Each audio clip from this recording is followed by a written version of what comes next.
Koch was a Hollywood heavyweight who barely escaped death. Having lost his leg and about to lose a hand, he turned to a pioneering procedure, a human hand transplant. Could his dreams once again be within reach? After a marathon 17-hour surgery, Jonathan Koch emerging with a new left hand. It was Jennifer's birthday when I got out of surgery, and she said, I just want one thing. I just want you to move one of your fingers. And I didn't think there was any chance I could, but I thought about it, and it moved. That's amazing. For the rest of the day, anytime anybody came into the room, doctors, nurses, friends, whatever, he'd go, hey! As soon as we walked into Jonathan's room, he gives me the old thumbs up, just like the Fonz used to do, right? I'm like, this guy, he's absolutely perfect. And Dr. Azari also thought the surgery was perfect. The team of 24 nurses and doctors from competing hospitals successfully attaching the donor hand to Jonathan's. Doc, will I be able to play the piano after the surgery?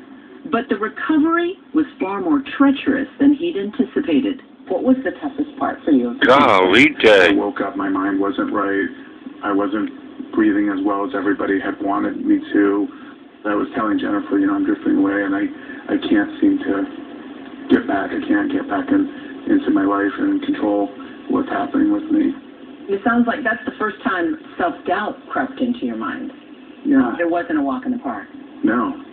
All the work that I had done since getting home with Scott and working out my wheelchair and trying to crawl up and down the stairs on my elbows and knees, all those things I did to rebuild myself, they came right back into play, having to try to make sense of the hand transplant. But ever the fighter, Jonathan soldiered on. Hey, all there. One weekend, he's gripping a tennis ball and throwing it. That's awesome. What? Next thing you know, he picks up a glass of water, and he takes a drink, and he goes, You feel fierce and powerful. You just do. And so when I grabbed the bottle and I was able to hold it, even though it was pretty shaky, I was like, I feel fierce and powerful. This is an incredible feeling. Movement by movement, grip by grip. Soon, thrilling milestones left him giddy. Jonathan has met, or in the vast majority of cases, exceeded all of my expectations. I told him, Jonathan, it's going to take you maybe 1.5 to 2 years before you can tie your shoelaces. At 2 months, he sends me a video of him tying his shoelaces. The total cost, estimated to be in the hundreds of thousands of dollars, covered not by insurance, but by UCLA, in the name of research, which could end up helping so many others. Golly day. Oh, I bet it does. Now within reach, moments like learning to drive again. All right, here we go. Whoa, We're out again. on the open road. It really does liberate him. Now he has the confidence and is ready to drive again. Couldn't tie his shoe before. Now he can do that. He couldn't button things before. It just helps, with hygiene and taking care of yourself in that way. Was it worth it? All the pain, the rehab, everything for the transplant? It was 100% worth it. I would do it again. I would tell anybody to do it. You can't imagine the change in my life as I regain my independence. Amazing. He's just now begun to regain a sense of temperature, differentiating between hot and cold.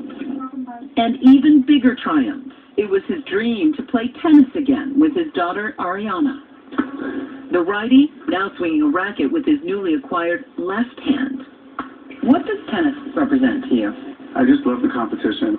There's nothing more than I like to do than to go play as hard as I can and as well as I can, and when it's over with, no matter what happens, it's been an incredible experience. And once in a while, you catch lightning in a bottle with a tennis match.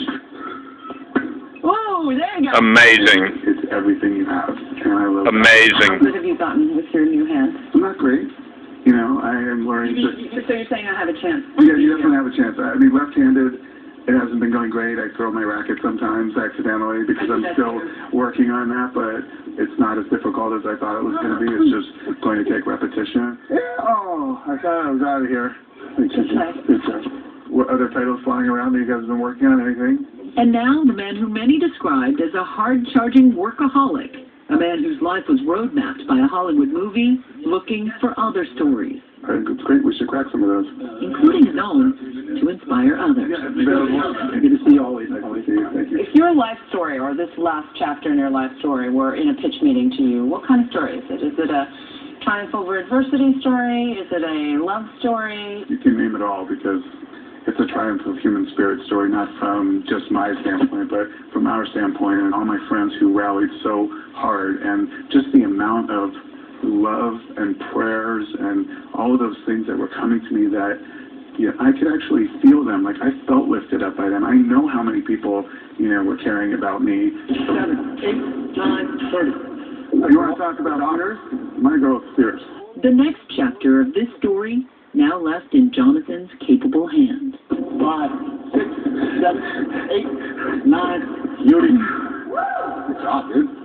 Whoa. We'll be back. This special edition of Nightline is brought to you by Tulls.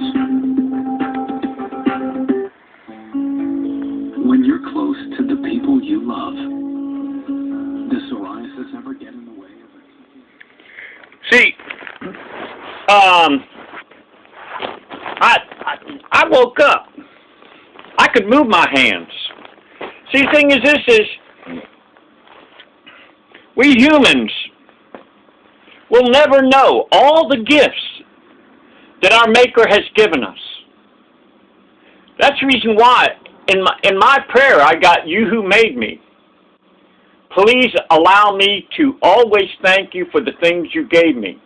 My health, my strength, my memory, my not giving up when many said that you couldn't, and I don't give up. My ability to play guitar, being in peace with my fellow man, taking care of my needs when or where I wasn't sure when or where it would happen.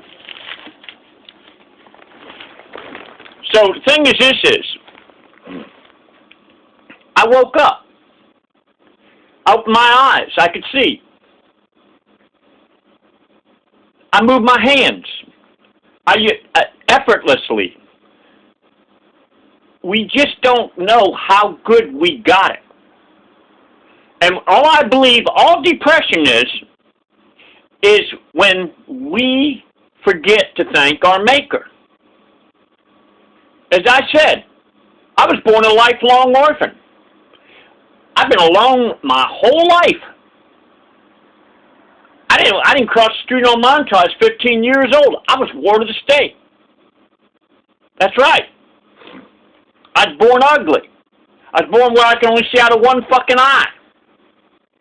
Okay? I've never been married.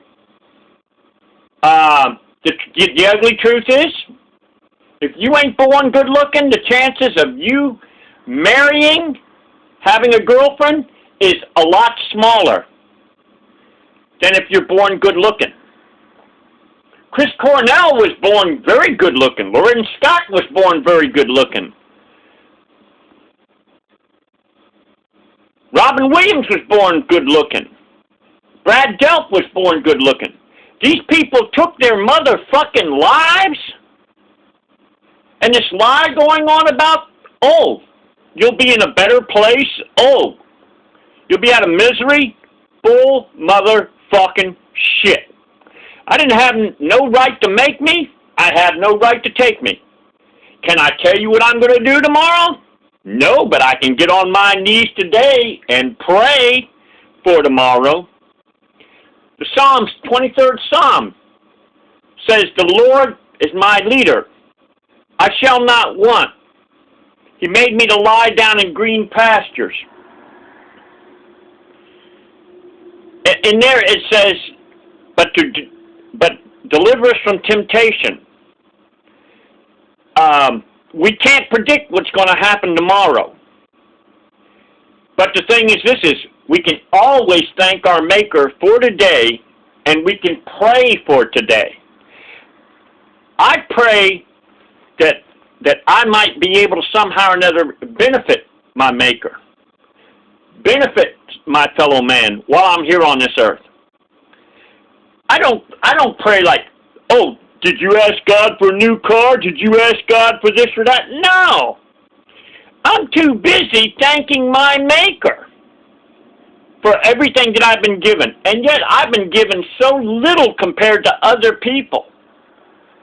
This guy had a hand transplant. He was a rich person, Hollywood mogul guy, probably a multi-millionaire. Okay? He's got a girlfriend, a wife. He's got a daughter. So he was blessed with all different kinds of things. But see, the thing is this when people do not thank their Maker, that's only when depression happens. Shit. If I just start a pity party, I don't think I'd ever be able to stop. And the truth of the matter is, I choose to thank my Maker, not to damn my Maker.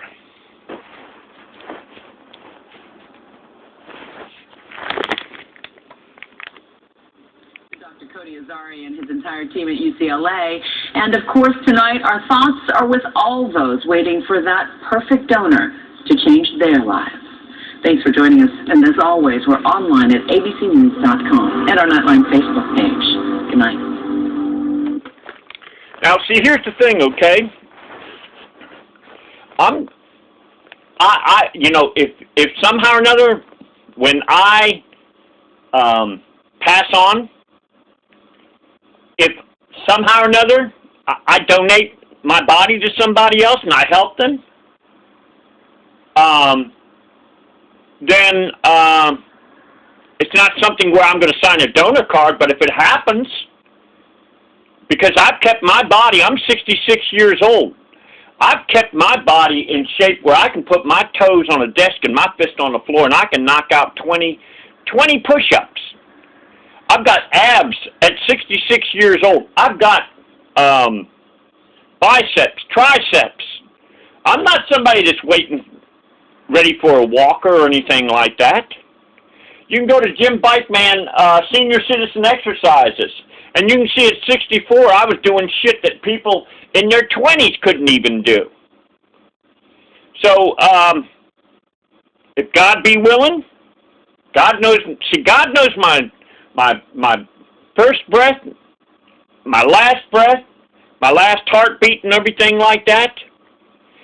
And so I choose to thank my Maker, even though right now I've got a very lonely life. I don't have nobody visits me or anything like that, but you know what? I'm so happy that at least I would rather thank my Maker than damn my Maker.